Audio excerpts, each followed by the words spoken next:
I'm Nima Rajan. The emergence of the COVID-19 Omicron variant has a federal panel strongly recommending booster shots for all Canadians over the age of 50. The National Advisory Committee on Immunization is also strongly recommending boosters for people who got 2 shots of the Oxford AstraZeneca or Janssen vaccines, First Nations, Inuit, and Métis people, as well as frontline health workers. NACI is also suggesting booster doses may be offered to 18 to 49-year-olds at least 6 months after they received their second shots. The World Health Organization has warned that Omicron's high number of mutations could signal that it is more transmissible than other strains. Statistics Canada reports the economy added 154,000 jobs last month. This is far more than economists had expected. The jobless rate fell from 6.7% in October to 6% in November. With unemployment declining and job vacancies rising, the agency says signs point to new or worsening labor shortages or skill mismatches. Atlantic Canada is home to the highest provincial unemployment rates in the country. New data from Statistics Canada shows Newfoundland and Labrador leads the provinces with an unemployment rate of 10.4%. New Brunswick is next with a rate of 8.5%, followed by Nova Scotia at 8.1% and Prince Edward Island with 8%. The next highest provincial unemployment rate in the country belongs to Alberta at 7.6%. The Liberal government is proposing a compromise on the disclosure of secret documents related to the firing of 2 scientists at the country's highest security laboratory. A special committee of MPs from all parties would be allowed to view both the redacted and unredacted documents. Nonpartisan government officials would advise if some sensitive information should be redacted. If there is a disagreement over what should be made public, a panel of independent arbiters would decide how the information could be made public. This without compromising national security, national defense, or international relations. Well, Canadians will soon get an update on the health of federal finances. Finance Minister Chrystia Freeland will deliver the update on December 14th. This is just 3 days before MPs are scheduled to leave Ottawa for their winter break. Federal finances have taken a beating during the pandemic as the Treasury pumps out unprecedented aid. The government predicted the deficit for last fiscal year would be $354 billion and nearly $155 billion for this year. A new survey suggests nearly a quarter of Canadian shoppers spent far more than planned on Black Friday and Cyber Monday, me included.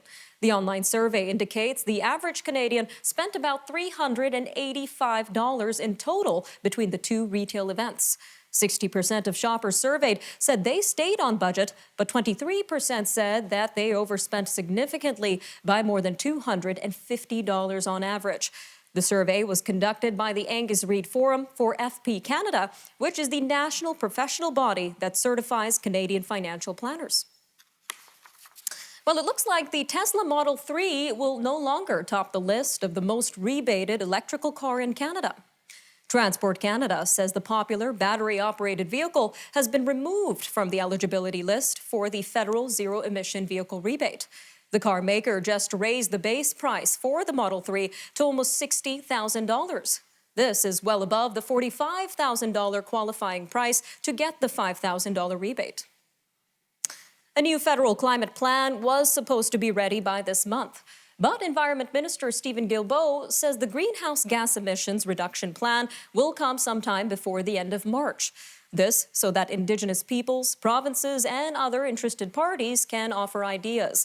Mr. Guilbeault is also launching specific consultations on net zero emission cars, a net zero emissions electricity grid, capping emissions from the oil and gas industry, and cutting methane emissions.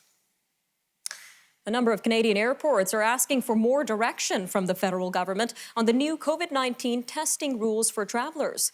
Ottawa announced this week that all air passengers entering Canada, except those from the U.S., need to be tested upon arrival and isolate until they get their results. This regardless of whether they're fully vaccinated against the virus. But few details have been released. The president of the Canadian Airports Council is urging the government to work with airports to ensure the measures are brought in and that there is sufficient testing capacity to implement them. The Bank of Montreal is raising its quarterly dividend 25% to $1.33 a share. This comes as it reported a fourth quarter profit of nearly $2.2 billion. All 6 of the country's big banks have raised their dividends this week as they reported their latest quarterly results. Stay tuned. We'll be right back after the break.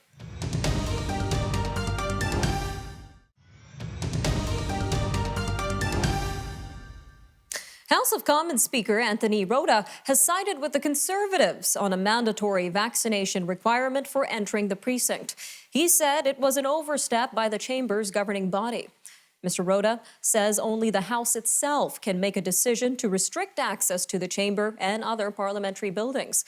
However, his ruling changes nothing for MPs or anyone else wanting to access the precinct. Last week, Liberals and the NDP joined forces to approve a motion to resume hybrid sittings. It also specified that anyone entering the precinct must be fully immunized against COVID-19 or have a valid medical exemption. 7 senators have announced the launch of the African Canadian Senate Group. Its aim is to ensure Black voices are heard in the upper chamber. The multi-group coalition is made up of members of both the Independent Senators Group and the Progressive Senate Group. The group says it is devoted to fighting racism, discrimination, and engaging with Canadians while advocating for their priorities. BC residents who have been affected by the province's devastating floods are being encouraged to take care of their mental health.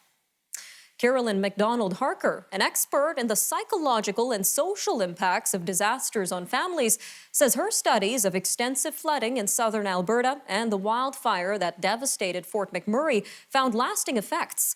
She says those included anxiety, depression, or even post-traumatic stress disorder. She adds the signs that someone may be having trouble coping after disaster can include changes in appetite or sleeping patterns. Labor union Unifor says it has reached an agreement with Prudential Transportation. This will avoid a possible container truck driver strike by 2 companies at the Port of Vancouver that was set to begin on Friday. An agreement with Ahir Transportation was reached on Tuesday. Unifor says it gave both companies notice on Monday that almost 200 drivers would walk off the job if they weren't offered better employment terms. The now signed agreement includes drug, dental, health, and insurance coverage. This, along with increased payments for time spent waiting for their trucks to be loaded and unloaded. Alberta is going to open more trade offices in the United States. Doug Schweitzer, the Minister for Jobs, Economy and Innovation, says the new offices will be set up in Denver, Seattle, and Chicago. Alberta already has trade offices in Washington, D.C. and Mexico. Mr. Schweitzer says the new offices will boost businesses with some of Alberta's largest trading partners. A new report suggests child poverty in Manitoba continues to be on the rise, ranking #1 among the provinces. The report comes from Campaign 2000, which is a national coalition that monitors progress and setbacks in ending child poverty. It says more than 1 in 4 Manitoba children under 18 live in families that lack income to provide adequate housing, nutritious food, and other necessities. The group says Manitoba has the 2nd lowest minimum wage in the country, making it a challenge for single parents to make ends meet. The Toronto Regional Real Estate Board says a record 9,017 homes changed hands last month. This is up 3% from 8,728 during the prior November. The average home sale price also reached a new all-time high at over $1,163,000. This is a jump of almost 22% compared with a year ago. The new listings for November fell by 13% to 10,036. Well, for the first time since late May, Ontario is logging more than 1,000 new daily COVID-19 cases. There were 1,031 cases recorded today, along with 4 new deaths from the virus. The province says 469 of today's cases are in people who are not fully vaccinated.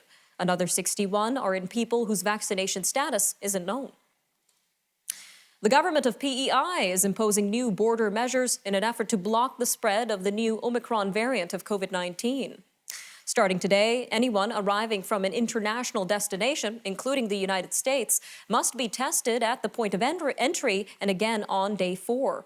International travelers won't be able to enter a long-term care or community care facility in PEI until they have had 3 negative COVID-19 tests on days 0, 4, and 8. There was 1 new case of COVID-19 on the island on Thursday, bringing the number of active cases to 25. In the past 2 years, more than 118 kilometers of rope has been removed from waters off the Atlantic and Pacific coasts. This is almost enough to stretch from Fredericton to St. John, New Brunswick. The Department of Fisheries and Oceans says the rope is included in the 739 tons of abandoned, lost, or discarded fishing gear that it has retrieved. About 84% of it was lobster traps and crab pots. All right, we'll be back with stories making news from around the world. But first, the Forum Daily's weekly energy update with Dan McTeague of GasWizard.ca. So stay tuned. We'll be right back after a short break.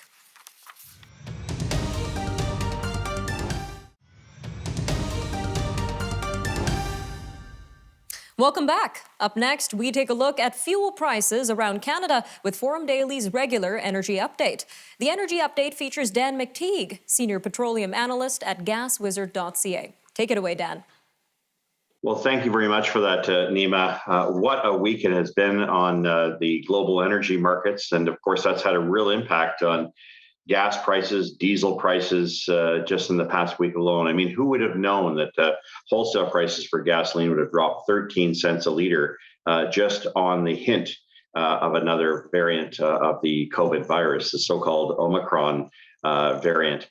It has a lot of traders spooked, but I think we've seen in the past week, beginning last Friday, when oil dropped 13% or over $10 a barrel, we're now seeing markets, I think, take this in stride and waiting, of course, to see how the world will react.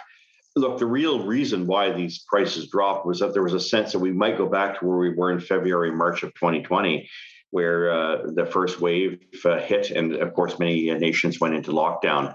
I think increasingly markets are saying that's not likely to happen. And so what it means is that average prices that we're seeing in Eastern Canada now down in the low $30s, with some tax differentials. I'll get to that in just a moment. And of course, some holdouts in Western Canada, Calgary in particular, where gas prices haven't moved a whole lot, and that is very distressing. But what we're seeing generally is a passing on of those lower prices. And I think it's very welcome news as we're all preparing for the Christmas holiday. And of course, people taking to the roads, getting back with their families. What it means is that we're likely to continue to see this sort of indecisiveness from the markets. So that means in the Maritimes, starting with Newfoundland, we're going to continue to see prices in the range of about $1.50 to $1.55. Nova Scotia, New Brunswick, and PEI, you're still looking at about $1.40 at the top end, although it could go as low as $1.29, $1.30 at some instances. Quebec, of course, also with higher taxes, you're looking in the range of $1.50 to $1.55. Ontario, Quebec would be $1.40 to $1.45. I don't want to get people too nervous about that. Ontario between $1.30 and $1.40 because there's such wide fluctuations. For the West, for Manitoba, we're looking at a range of about $1.30 as well. Saskatchewan, which is holding off still in the upper $1.30s, look for an 8-cent net decrease. And Alberta, as I mentioned earlier, Calgary, which is holding in some stations are charging $1.43.9 for gasoline. It's only costing them $1.12 to $1.15 to buy the fuel. I expect a pretty serious correction in the tune of anywhere from 12 to 15 cents a liter over the course of the next week.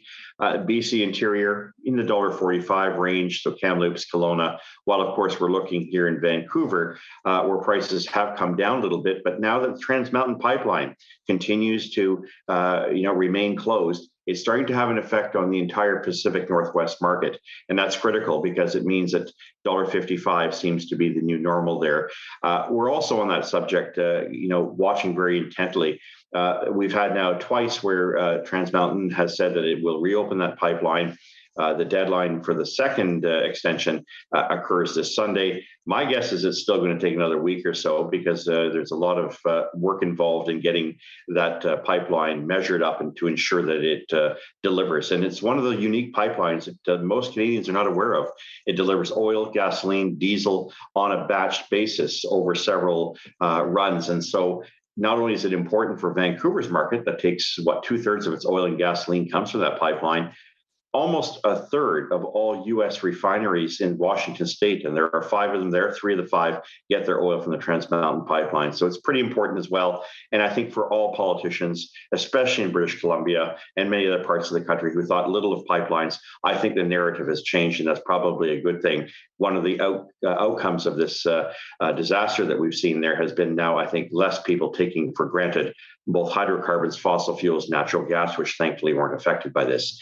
So all in all, what we're looking at for the week ahead is basically what you see is what you're going to get. Markets are not going to go crazy this week. And I think this is kind of the tug of war we're going to see for the next couple of weeks going in and out on gas prices. Nima, if I were a betting man, I would say the fun stuff doesn't really start until February. For now, look for oil to be influenced by colder weather coming, especially natural gas, which we can talk about next week. Back to you. Appreciate that, Nima. All right, thanks for that, Dan. Lots to keep our eyes out in the future. Well, that was Dan McTeague, Senior Petroleum Analyst at GasWizard.ca. For more information on gas price predictions, be sure to visit GasWizard.ca.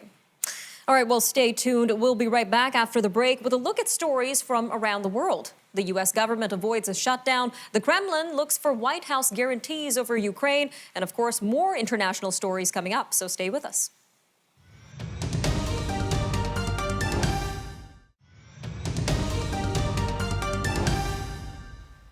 The U.S. has avoided a short-term government shutdown as the Senate passed a stopgap spending bill that funds the government through February 18th. Leaders diffused a partisan standoff over federal vaccine mandates, with some Republicans opposed to President Joe Biden's vaccine rules. They want Congress to take a hard stand against the mandated shots for workers at larger businesses, even if that meant shutting down federal offices over the weekend. The measure now goes to Mr. Biden to be signed into law. The Kremlin says President Vladimir Putin will ask U.S. President Joe Biden for binding guarantees that NATO won't put troops and weapons on Ukrainian soil. Earlier today, the Ukrainian defense minister warned that Russia could invade his country as soon as next month. Meanwhile, Ukraine's defense minister is estimating there are 94,300 Russian troops near his country and in the Russian-annexed area of Crimea. Alexei Reznikov told Parliament there is a probability of a large-scale escalation late next month. Russia is denying it is planning an invasion and is trading accusations. This as NATO and Western powers threaten the Kremlin with the toughest sanctions yet if it moves into the Ukraine. France has announced multi-billion euro deals to sell fighter planes and combat helicopters to the United Arab Emirates. The contracts, announced Friday, aim to boost military cooperation with its top ally in the Persian Gulf amid their shared concerns about Iran. France says the deal for 80 upgraded Rafale warplanes is the largest ever French weapons contract for export. It also announced it would sell 12 Airbus-built combat helicopters to the UAE. Lebanon's information minister has resigned. This comes in a bid to ease an unprecedented diplomatic crisis that started weeks ago with Saudi Arabia and other Gulf Arab countries. The minister made the announcement at a press conference on Friday. The crisis erupted in early October after he made televised comments that were critical of the kingdom's war in Yemen. In response, Saudi Arabia recalled its ambassador to Beirut and banned all Lebanese imports, which used to bring in about $240 million a year. This as Lebanon is facing its worst economic crisis. The Taliban supreme leader is banning forced marriage of women in Afghanistan, saying both men and women should be equal. The move is apparently meant to address one of the demands set by the international community for recognizing the Taliban as Afghanistan's government and restoring aid. But thousands of girls from grades 7 to 12 are still not allowed to attend school, and most women have been banned from returning to their jobs since the Taliban takeover. Iraqi Kurdish media says an attack by Islamic State militants on a village in northern Iraq has killed at least 12 people, including a number of Kurdish forces. Private broadcaster Ruda says the attack took place late Thursday in a village in the Makhmur region, triggering a confrontation with Kurdish Peshmerga forces. Among the dead were 9 Peshmerga and 3 civilians. There was no immediate responsibility claim for the attack. IS militants were defeated on the battlefield in 2017, but attacks targeting Iraqi security forces, including Kurdish Peshmerga fighters, are common. Militants remain active through sleeper cells in many areas, especially across a band of territory in the north, which is under dispute between federal Iraq and the semi-autonomous Kurdistan regional government. A Chinese real estate developer has warned it might not be able to pay a $400 million bond due next week. Kaiser Group Holdings Limited, headquartered in Hong Kong, said an attempt to renegotiate the debt with bondholders failed. Kaiser said in a statement, there is no guarantee that the company can meet its repayment obligation. Some Chinese developers are struggling to reduce debt after regulators tightened limits last year on their use of borrowed money. That is fueling fears about possible defaults and turmoil in financial markets. Well, as COVID-19 cases surge throughout Germany, the government has announced unvaccinated residents will be barred from non-essential stores, as well as cultural and recreational venues. Officials have also agreed to require masks in German schools, impose new limits on private meetings, and aim for 30 million vaccinations by the end of the year. Germany's parliament is considering a general vaccine mandate. In Bosnia, a Balkan country that habitually marginalizes those with disabilities, a soon-to-be 14-year-old girl born without her lower left arm pursues her dream of becoming a rhythmic gymnast. Sarah Bakarovich became enchanted with the demanding sport as a toddler while watching the World Championships on television. Sarah is now winning medals for her club nationally and internationally. All right, that'll do it for your look at national and international news for today. For more news, you could always visit our website. I'm Nima Rajan, and this was Forum Daily.